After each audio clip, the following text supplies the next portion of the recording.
नमस्कार विद्यार्थी मित्रांनो, आतापर्यंत आपण सब्जेक्ट वर ॲग्रीमेंटचे 2 नियम बघितले. आता आपण तिसरा नियम बघूया. तर तिसरा नियम काय म्हणतोय बघा, many a oblique an singular noun plus helping verb singular. Many a an नंतर येणारं नाम हे नेहमी एकवचनी असतं, म्हणून त्यानंतर येणारं क्रियापद हे देखील काय असतं, एकवचनी असतं. लक्षात घ्या. आता विद्यार्थी काय करतात, फक्त मेनी या शब्दाकडे लक्ष देतात, पण त्यानंतर येणारा आर्टिकल याकडे लक्ष देत नाही. आणि हा आर्टिकलमुळेच विद्यार्थ्यांचा मार्क जातो, घोळ होतो. विद्यार्थी अनेकवचनी क्रियापद भरतात, अनेकवचनी नाम घेतात, म्हणून विद्यार्थ्यांचं एक मार्क परीक्षेत जातो. तर बघूयात, मेनी ए ऑब्लिक ॲन नंतर येणारं नाम आणि क्रियापद दोघेही एकवचनी असतात. लक्ष द्या.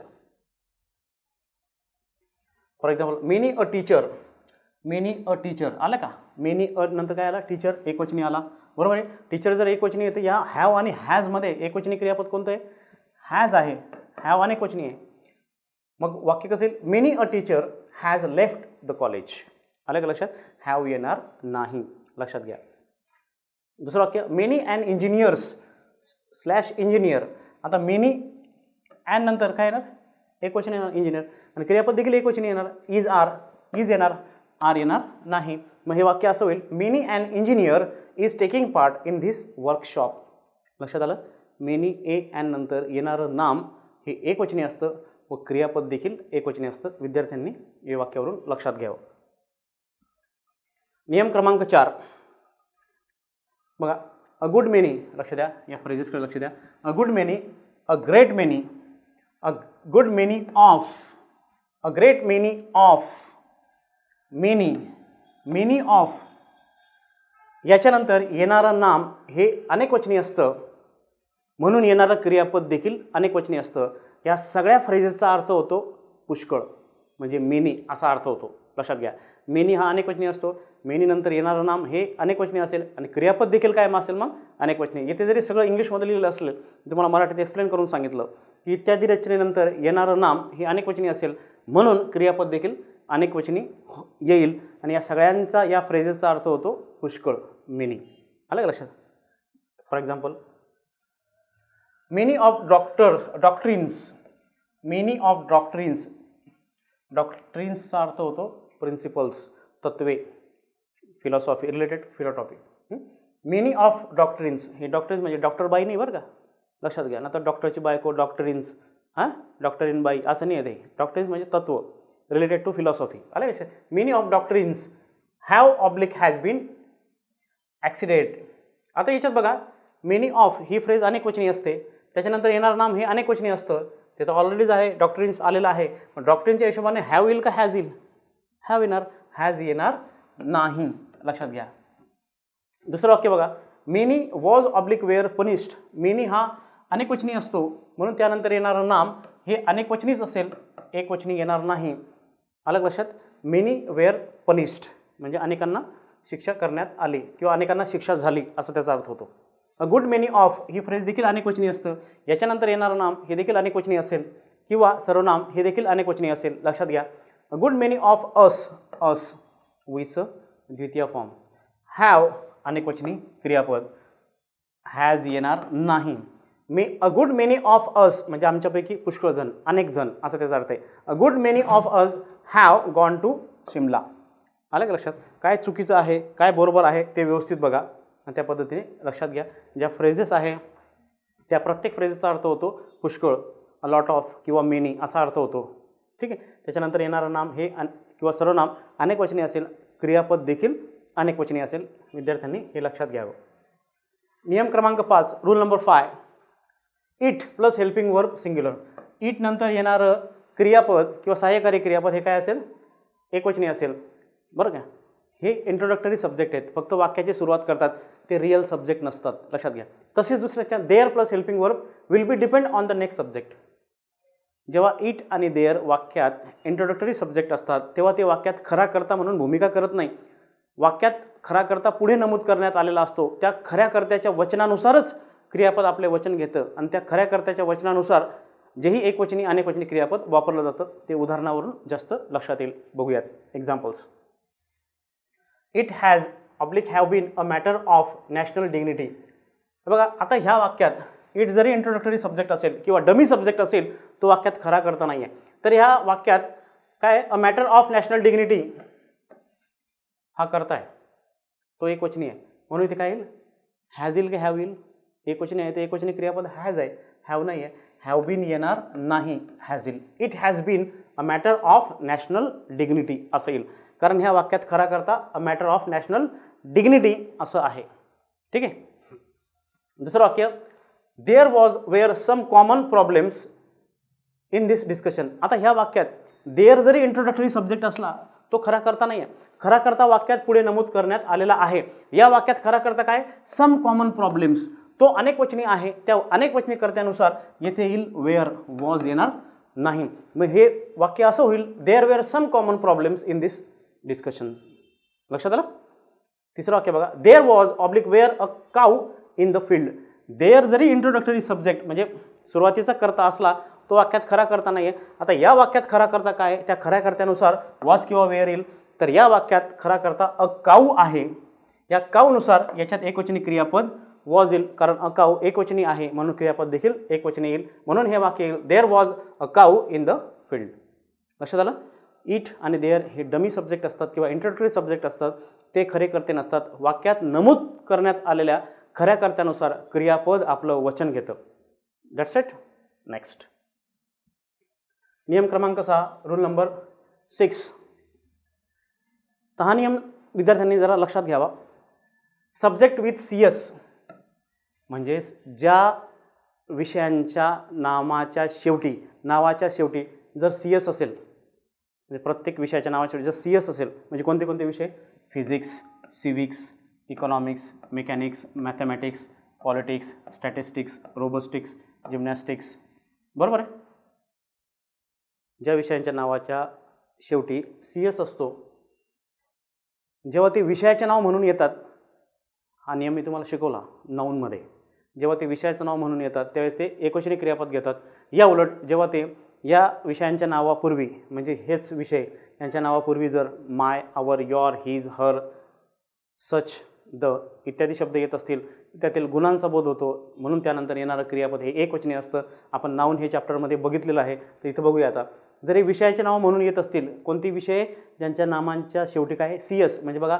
Physics civics economics mechanics mathematics politics statistics robotics gymnastics ETC helping verb singular विषयाचे नाव म्हणून येत असतील तर ते एकवचनी क्रियापद घेतात लक्षात घ्या आता बघा मग इकॉनॉमिक्स इज ऑब्लिक आर इथं दिलं आहे बघा economics is a difficult subject for some students इथं तो विषय म्हणून आहे तर इज येईल आर येणार नाही लक्षात घ्या विषयाचं नाव आहे सब्जेक्ट ना economics is a difficult subject for some students अर्थशास्त्र हा काही मुलांना अवघड वाटतो लक्षात घ्या politics is oblique are an interesting subject विषयाचं नाव आहे म्हणून पॉलिटिक्स इज येईल आर येणार नाही लक्षात घ्या तिसरं mathematics is oblique are a difficult subject विषयाचं नाव आहे म्हणून इज येईल आर येणार नाही लक्षात आलं ज्या विषयांच्या नावाच्या शेवटी सी एस असतो अशी विषयांची नावं जेव्हा ती विषयाची नावं म्हणून येतात तेव्हा ते एकवचनी क्रियापद घेतात तर पुढे बघूयात एक्सेप्शन या नियमाला अपवाद आहे अपवाद काय बघा तुम्हाला तो ऑलरेडी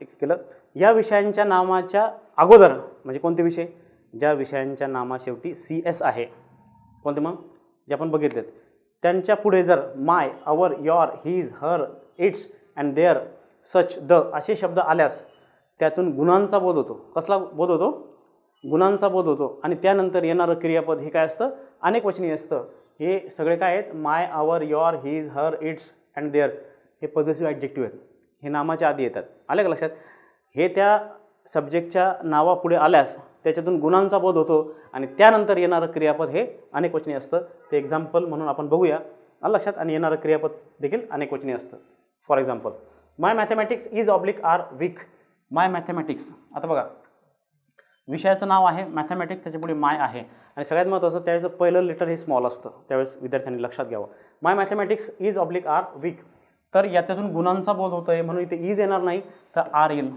माय मॅथमॅटिक्सचा अर्थ होतो my mathematical calculations not a subject आलं लक्षात म्हणून इथे क्रियापद आपण अनेक वचनी घेतलं आहे कारण याच्यातून गुणांचा बोध होतो ठीक आहे next his politics have oblique has ruin many lives his politics positive adjective आला का विषयाच्या नावापुढे त्याचं पहिलं लेटर पण आपण स्मॉल घेतलं आहे his politics have ruin many lives याच्यातून गुणांचा बोध होतो आहे म्हणून हॅव विल हॅज येणार नाही हिज पॉलिटिक्स म्हणजे his political background not politics subject that's it, गुणांचा बोध होतो इथे. तिसरं वाक्य, माय सिविक्स. सिविक्स म्हणजे आपण म्हणतो सिविक्स म्हणजे काय, नागरिकशास्त्र म्हणतो ना. My civics is oblique are related to constitutional information. इथे सुद्धा गुणांचा बोध होतो आहे म्हणून इथे क्रियापद आर येईल, इज येणार नाही. हा अपवादात्मक भाग होता, परीक्षेत हाच भाग विचारला आहे. विषयांचं नाव म्हणून इज, तुम्हाला रिकामी जागा भरायला विचारणार नाही. या पद्धतीने विषयांच्या नावापुढे ज्या विषयांना शेवटी CS आहे त्यांच्या अगोदर पॉझिटिव्ह ॲडजेक्टिव्ह देण्यात येईल आणि तुम्हाला भरण्यासाठी सांगतील क्रियापद एकवचनी की अनेकवचनी. तर विद्यार्थ्यांनी अशा वेळेस क्रियापद हे अनेकवचनीच भरावं, म्हणजे तिथे आर येईल, वेअर येईल, हॅव येईल, डू येईल. या अनेकवचनी क्रियापदापैकी योग्य काळाशी संबंधित क्रियापद भरावे. लक्षात आलं. Next, exception 2. आणखी त्याच्यात दुसरा ऑप्शन म्हणजे गुणांचा बोध होतोय ना, जर त्यासोबत व्यक्ती जोडला, हां, जर व्यक्तीचं नाव आलं किंवा व्यक्तीचा संदर्भ त्यासोबत जोडला, apply for a person or the plus subject with CS of any name, Ram, Shyam, helping work, काय असतं मग प्लुरल. म्हणजे त्या विषयासोबत एखाद्या व्यक्तीचं नाव जोडलं तरी त्यातून गुणाचा बोध होतो आणि येणारं क्रियापद हे देखील अनेकवचनी असतं. तर बघूयात आपण. द स्टॅटिस्टिक्स ऑफ अभिषेक. आलं का, म्हणजे अभिषेकचं संख्याशास्त्र असं नाही, म्हणजे संख्याशास्त्रीय माहिती, इन्फॉर्मेशन रिगार्डिंग स्टॅटिस्टिक. गुणांचा बोध होतोय. इथं हा सब्जेक्ट नाही आहे कारण हा स्मॉल घेतला इथे बघा. The statistic of Abhishek is oblique are explicit in terms of calculations. आता इथे गुणांचा बोध होतो म्हणून आर येईल, इज येणार नाही. लक्षात आलं. अप्लाय फॉर पर्सन आहे ना, व्यक्तीचं नाव जोडलं आहे त्यासोबत तरी गुणांचा बोध होतो. दुसरा नियम, his politics have oblique has ruin many lives. आपण इथे हिजच्या ऐवजी एखाद्या व्यक्तीचं नाव घेतलं असतं, जे महाराष्ट्रात असे, देशात असो, कुठेही असो, ज्याच्यामुळे दुसऱ्याचा सत्यानाश झाला आहे, अशा व्यक्तीचं नाव घेतलं असतं. पण मग कोणी असो, आलं का लक्षात. तिथं आपण व्यक्तीच्या गुणाचा बोध झाला असता, तिथून गुणांचा बोध झाला असता, पण तिथे क्रियापद हॅव, विल, हॅज येणार नाही. लक्षात घ्या. पुढे, द विलेज पॉलिटिक्स. आता इथे लक्ष द्या, द विलेज पॉलिटिक्स, द आलाय, जोडलंय, विलेज जोडलंय त्यासोबत. The village politics this days have oblique has become very dirty, have, will, has येणार नाही. अप्लाय फॉर पर्सन हा परीक्षेत प्रश्न विचारलेला आहे, हेच वाक्य विचारलेलं आहे. लक्षात घ्या. ठीक आहे. मी जे टीचिंग करेल तुम्हाला ते अतिशय एक्झाम ओरिएंटेड असेल. विद्यार्थ्यांनी each and every rule properly follow करायचा आहे. त्यानंतर दिले जाणारे कॉमन एरर्स व परीक्षेत विचारलेले प्रश्न जर एवढंच केलं तरी तुम्ही इझी एक्झाम क्रॅक करू शकतात. हा लक्षात आला. याच्यातून गुणांचा बोध होतो म्हणून त्यानंतर येणारं क्रियापद हे एकवचनी असतं. पुढे बघूयात. Rule number 7. A large number of, a large number of, a great number of, a number of, a large numbers of. हां, या रचनेनंतर येणारं सहाय्यकारी क्रियापद हे काय असतं, अनेकवचनी असतं. इत्यादी रचनेनंतर काय येतं, अनेकवचनी सहाय्यकारी क्रियापद येतं. अनेकवचनी सहाय्यकारी क्रियापद तेव्हाच येऊ शकतो जेव्हा यांच्यासोबत नाऊन अनेकवचनी येत असेल, काउंटेबल प्लुरल नाऊन येत असेल. हां, अधिक किंवा पुष्कळ या अर्थाने अनिश्चित संख्या दर्शवण्यासाठी या फ्रेजेस वापरल्या जातात. आलं का लक्षात. अनिश्चित संख्या दर्शवण्यासाठी. आलं का लक्षात. बघा मग नियम काय म्हणतो. A large number of politics, a large number of politics have oblique has been accepted by the administrations. A large number of पॉलिटिक्सने पॉलिसीज येतो शब्द. काय येतो, पॉलिसीज. तो चुकून पॉलिटिक्स झाला आहे, policies. Please correct it. Policies पाहिजे तिथे, कारण या अ large number of, a large number of या रचनेनंतर अनेकवचनी नाम येतं म्हणून येणारा क्रियापद देखील अनेकवचनी पाहिजे. इथं पॉलिटिक्स नाही, पॉलिसीज आहे. हा सीच्या ऐवजी इथं काय होऊन गेला. हां, लक्षात घ्या. हां, a large number of policies have been accepted by the administrations. लक्षात. अ लार्ज नंबर ऑफ ही फ्रेज आली, त्याच्यानंतर येणारं नाऊन पॉलिसीज अनेकवचनी आलं म्हणून क्रियापद देखील काय येईल, अनेकवचनी येईल. हॅज बीन नाही येणार, काय येईल, हॅव बीन येईल. आलं का लक्षात. ठीक आहे. आपला जोर सब्जेक्ट आणि व्हर्ब याच्यावर असला पाहिजे, बाकीचं नाही वाचलं तरीही चालतं. कर्ता कोणता आहे, क्रियापद कोणतं आहे. कर्ता एकवचनी आहे, क्रियापद एकवचनी. कर्ता अनेकवचनी आहे, क्रियापद अनेकवचनी. याच्यावरच आपला फोकस असलं. प्रत्येक चॅप्टर शिकत असताना काही ट्रिक्स आहेत, त्या जर तुम्ही व्यवस्थित फॉलो केल्या तर इंग्लिश ग्रामर हे अतिशय इझी आहे. ते विद्यार्थ्यांनी लक्षात घ्यावं. दुसरं वाक्य, a large numbers of students. आलं का. अ लार्ज नंबर ऑफ ही फ्रेज आली, त्याच्यानंतर अनेकवचनी नाम आलं का स्टुडंट्स. अनेकवचनी मग क्रियापद काय ना, डोळे झाकून अनेकवचनी लिहायचं, संपला विषय. अ लार्ज नंबर ऑफ स्टुडंट्स. परीक्षेत काय दिलं जातं, a large numbers of students, large number of students किंवा स्टुडंट दिलं, वाक्य चुकलं आहे. आलं का. इथं स्टुडंट्स आलं बरोबर आहे, स्टुडंट आलं वाक्य चुकलं. आलं का. आर, आर की इज, आरच येणार कारण स्टुडंट्स अनेकवचनी तिथं आर येणार, इज येणार नाही. आलं का लक्षात? A number of students, a number of अनेकवचनी म्हणजे मेनी. त्याच्यानंतर येणारं नाऊन अनेकवचनीच असेल म्हणून क्रियापद देखील काय असेल? अनेकवचनी असेल. म्हणजे येथे वेअर येणार, वॉज येणार नाही. आलं लक्षात? विद्यार्थ्यांनी या सगळ्या गोष्टी व्यवस्थित करून घ्याव्यात. पहिल्या वाक्यात तुम्हाला सांगितलं की इथं पॉलिटिक्स शब्द नव्हता, तो काय होता? विद्यार्थ्यांनी ते दुरुस्त करून घ्यावे. पॉलिसीज, मी मुद्दा म्हणतो शब्द इथे परत लिहितोय रब करून. लक्षात आलं इथपर्यंत? पुढचा नियम बघूयात. आता याच्यात एक नोट दिली आहे, एक टिप्पणी दिली आहे बघा. टिप दिली आहे, the number of, the large number of, एक निश्चित संख्या या अर्थाने बघा. द नंबर ऑफ बघा, अ नंबर ऑफ. आणि बहुतेक विद्यार्थी विचारतात sir what is the difference between a number of आणि द नंबर ऑफ. तर विद्यार्थी मित्रांनो एक लक्षात घ्या, अ नंबर ऑफचा मिनिंग होतो मिनिंग आणि द नंबर ऑफचा मिनिंग होतो टोटल नंबर. लक्षात घ्या, अ नंबर ऑफ नंतर नेहमी येणारं नाम आणि क्रियापद अनेकवचनी असतात. तर द नंबर ऑफ नंतर येणारं नाऊन जरी अनेकवचनी असलं मात्र क्रियापद एकवचनी असतं. बघूयात. The number of, the large number of, एक निश्चित संख्या दर्शवण्यासाठी वापरतात. याच्यानंतर येणारं नाम जरी अनेकवचनी असलं मात्र क्रियापद हे एकवचनी असतं. आलं का लक्षात? अ नंबर ऑफ म्हणजे मेनी, एवढं लक्षात ठेवायचं आहे. अ नंबर ऑफ म्हणजे मेनी म्हणजे अनेक झालं, म्हणजे कर्ता पण अनेकवचनी, क्रियापद पण अनेकवचनी. द नंबर ऑफ म्हणजे टोटल नंबर, एकूण संख्या असा अर्थ होतो. तर याच्यात हे एकवचनी गृहीत धरलं जातं. त्याच्यानंतर नाम जरी अनेकवचनी आला असेल क्रियापद मात्र एकवचनी येतं, हे लक्षात घ्या. For example rule number 8, the amount of, a large amount of, a great deal of, a good deal of. पुष्कळ म्हणजे हे अनकाउंटेबल नाऊनसाठी वापरतात. एक्सप्लेन करतो परत. The amount of, a large amount of, a great deal of, a good deal of. पुष्कळ, मोजता येणाऱ्या गोष्टी या अर्थाने हे वापरले जातात. मग याच्यानंतर काय? याच्यानंतर काय येईल? Singular uncountable noun. Uncountable noun are always considered singular. आलं लक्षात? यांच्यानंतर काय येईल? अनकाउंटेबल नाऊन येईल. अनकाउंटेबल नाऊन हे नेहमी एकवचनी असतात. मग जिथे अनकाउंटेबल नाऊनचा संदर्भ आला तिथे डोळे झाकून एकवचनी क्रियापद लिहायचं. ठीक आहे? हेल्पिंग वर्ब काय? सिंग्युलर. आलं का लक्षात? बघूयात मग. The amount of money he phrase आली. द अमाऊंट ऑफ मनी हे अनकाउंटेबल नाऊन आहे. अनकाउंटेबल नाऊन कोणाला म्हणायचं? नाऊन हे चॅप्टर शिकवताना मी तुम्हाला क्लिअर केलं आहे की ज्या गोष्टी संख्येत मोजता येत नाही, म्हणजे 1 2 3 4 5 6 अशा संख्येत मोजता येत नाहीत, त्या सगळ्या गोष्टी अनकाउंटेबल आहेत. म्हणजेच अनकाउंटेबल नाऊन कशाने मोजता येतात? लिटर, मीटर, किलोमीटर, किलोग्रॅम किंवा एखादी मापात ते मोजता येतात. पण कशात? संख्येत नाही, मापात मोजता येतात. लिटर, मीटर, किलोमीटर, किलोग्रॅम इत्यादी ते मापात मोजता येतात. त्या मोजता येतात पण कशामध्ये?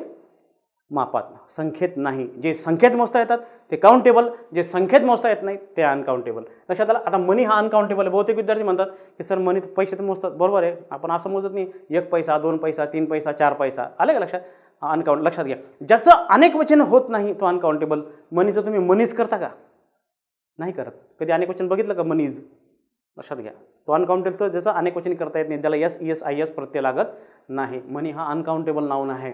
द अमाऊंट ऑफ यानंतर नेहमी अनकाउंटेबल नाऊन येईल. अनकाउंटेबल नाऊन आलं तर येणारं क्रियापद हे एकवचनीच असेल.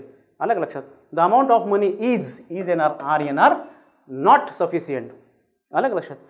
मनी अनकाउंटेबल आहे म्हणून क्रियापद एकवचनी येईल, अनेकवचनी येणार नाही. पुढे a good deal of sugar. Sugar हे अनकाउंटेबल, किलोमध्ये मोजतो ना आपण.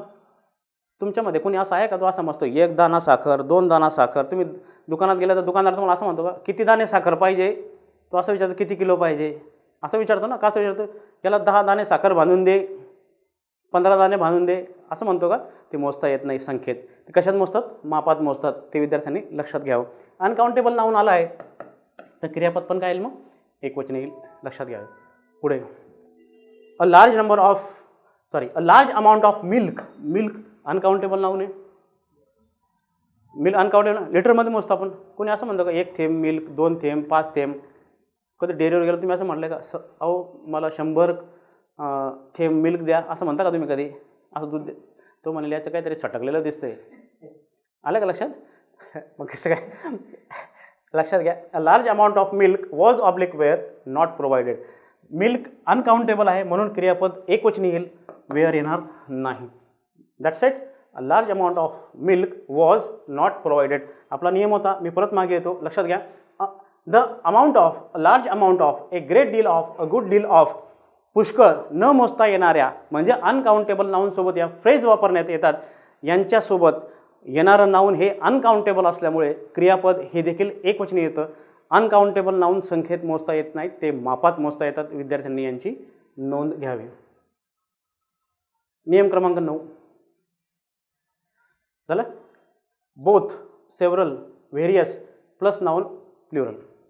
म्हणजे बोथ, सेव्हरल, व्हेरियस यांच्यानंतर जर तुम्हाला नाऊन भरायला सांगितलं तर ते अनेकवचनी असेल आणि यांच्यानंतर क्रियापद भरायला सांगितलं ते सुद्धा अनेकवचनी असेल. लक्षात घ्या.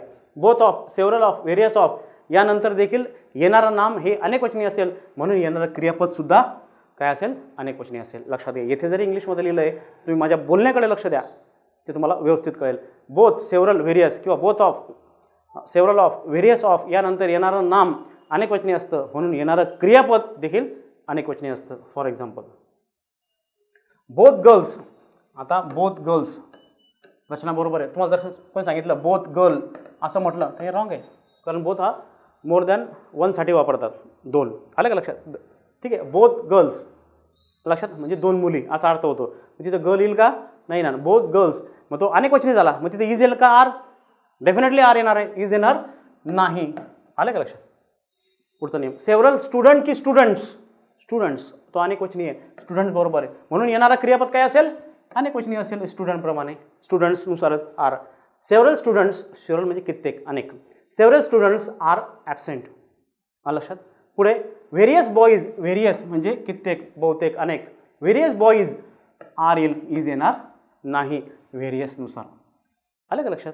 बोथ, सेव्हरल, व्हेरियस यानंतर येणारं नाम अनेकवचनी असतं, म्हणून क्रियापद देखील अनेकवचनी असतं. Both of, several of, various of यानंतर देखील येणारं नाम हे अनेकवचनी असतं, क्रियापद देखील अनेकवचनी असतं. राहिलेले दोन एक्झाम्पलवरून आपण बघूयात. Both of the students. आलं का? बोथ ऑफ द स्टुडंट्स या रचनेनुसार इथे आर येईल, इज येणार नाही. पुढे several of them. Several of them इथे अनेकवचनी सर्वनाम लक्षात घ्या, द्वितीय विभक्ती. Both of them were clever was येणार नाही. लक्षात आलं? आपला नियम लक्षात आला? नेक्स्ट नियम क्रमांक 10, rule number 10. Few, a few, very few इत्यादी रचनेनंतर येणारं नाम हे काय असतं? अनेकवचनी असतं. Few of, a few of, very few of या रचनेनंतर देखील येणारं नाम हे अनेकवचनी असतं, म्हणून क्रियापद देखील अनेकवचनी असतं. सहाय्यकारी क्रियापद देखील अनेकवचनी असतं. लक्षात घ्या. ठीक आहे, बघूयात. Many were punished. Many were punished but a few. A few means more than one, तो अनेकवचनी येईल, वॉज येणार नाही. Many were punished but a few were guilty. अनेकांना शिक्षा करण्यात आली, पण त्यापैकी फारच थोडे अपराधी होते, असा त्याचा अर्थ आहे. अलग लक्षात? अ फ्यू अनेकवचनी म्हणून क्रियापद हेल्पिंग वर्ब देखील अनेकवचनी येईल. पुढे very few girls. Very few girls म्हणजे फारच थोड्या मुली, अनेकवचन झालं तर आर येईल, इज येणार नाही. फारच थोड्या मुली मेहनती आहेत. ठीक आहे. पुढचं फ्यू ऑफ दीज पेन्स. यापैकी काही पेन्स अनेकवचनी झालं तर आर येईल, इज येणार नाही. Few of these pens are in order म्हणजे व्यवस्थित चालू आहेत. लक्षात आलं? तर विद्यार्थी मित्रांनो, हा नियम आपण बघितला. सगळे नियम व्यवस्थित होतील.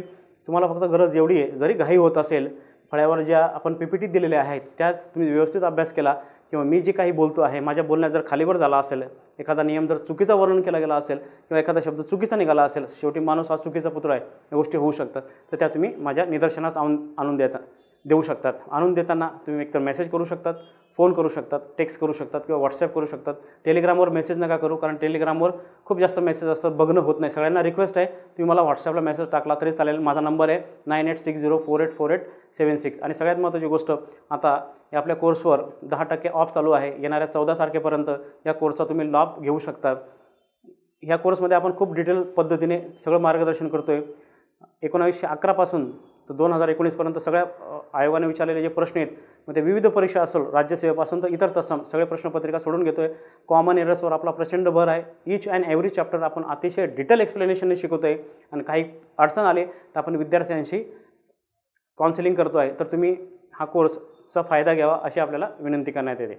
धन्यवाद.